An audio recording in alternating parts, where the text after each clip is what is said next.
वर्तमान करमा आमे OTT exam रे आइथिबा गणित प्रश्न करमा जेंदा 92 नंबर क्वेश्चन करमा क्वेश्चन कहिছে the length breadth and the height of a keyboard are 12 centimetre 8 centimetre 6 centimetre respectively if it is cut into a small keyboard of length breadth and height 6 centimeter 4 centimeter 3 centimeter respectively then what will be the maximum number of small keyboard of 10 volts बहुत easy गोटे keyboard अच्छे तार breadth दीचे length दीचे height दीचे 12 centimetre 8 centimetre 6 centimetre respective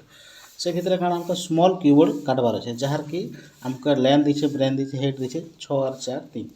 तो केतेटा maximum number small keyboard हेबा बोली कहूँ तो बहुत इजी पहला काण करदेव बड़ जो कीबोर्ड थी तार घन बाहर कर तार फर्मूला काण है B L into B into